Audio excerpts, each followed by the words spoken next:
during your time with the 49ers as a coordinator? I think just anytime you have more experience in with the people around you, I think that you get a little bit more comfortable with the guys. Him being able to, he knows the guys who he's coaching. It allows him to just be able to coach better, I guess. I think anytime you do something, you're going to get better at it with reps or with experience. So, he's done an outstanding job. I feel like he's a guy that doesn't get talked about enough. So, yeah, it's been great. You feel the trust between you guys grow from last season to this season? Oh yeah, for sure, for sure. I mean, as a rookie, hadn't played in the box or even played or given calls before, so it was an adjustment for sure. There was a learning curve, but this year he's been great about just keeping up with me, just seeing where I'm at, if it's too much, and lightening the load for me so I can go out and just play fast and be able to anticipate what the offense is doing. Is that an added responsibility that you enjoy, kind of being the brain trust on the field and everything that he throws at you? Yeah, for sure. I feel like it's an honor just to be able to be out there and have the green dot, give the calls.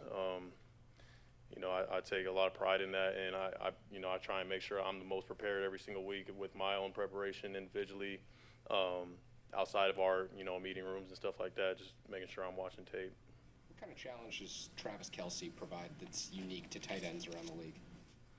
I think he. The dude is a receiving threat for sure. They like to put him in a lot of different positions to be able to get him to catch the ball, and he knows what to do with it after he catches it. He's a mismatch for sure. You don't really know who to put on him. You put a safety on him, he's a bigger body. You put a linebacker on him, he's shifty, he's fast. So, he's gonna be a challenge for us for sure. Is film work something that you always kind of gravitated towards even when you were back in school, or is it something that you've evolved to appreciate and take more advantage of? Yeah, it's something that is for sure evolved over the years. I think I being introduced kind of more in college to it. There was some guys, some mentors, guys I even talk to this day. Kyle Van Noy was a guy that went to BYU who kind of took me under his wing. And he was just a film junkie from being at BYU, and I kind of took that from him. So, and then obviously once you get to the NFL, it's a whole nother ball game. You can't just go out there, just hoping that you're gonna figure things out. Like, you got to kind of be able to anticipate what's going on. You can't know that unless you're looking at the tape, so you can see what they're giving you.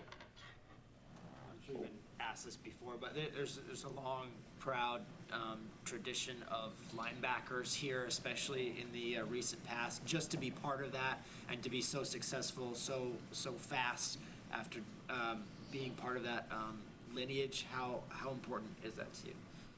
It means a lot. It really does.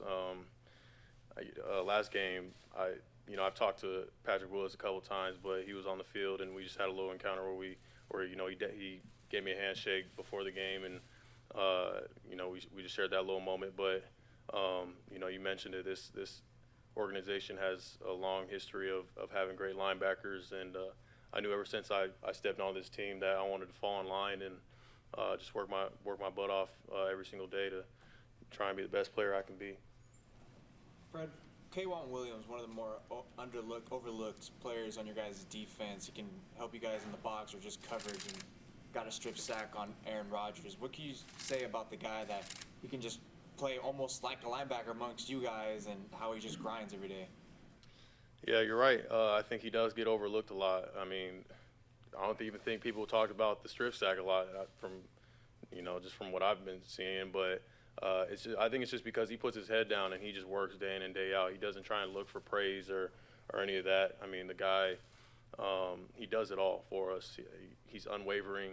You know exactly what you're going to get out of him every single day. And when you put him on the field on Sundays, I have so much respect for him. We call him the Shark just because he eats. He's out there, and he might be a smaller guy because he's a nickel, but I mean the dude is one of the most physical players I've been around and the way he attacks the ball is something that I try to replicate when I'm out there. Is there something about Andy Reid's system that is going to test you mentally, whether it's misdirection or the volume of things that he can do? Does his system pose a challenge mentally?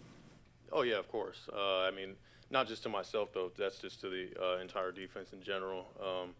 I mean, he's been doing it for a long time. I'm sure it's evolved over the years, but you know, the way he uses his weapons that he has, having one of the best quarterbacks in the game right now, with the weapons he has around him, they're able to do a lot of different things. That's why I think you kind of see the success that they have. So yeah, we'll make sure we're covering our bases.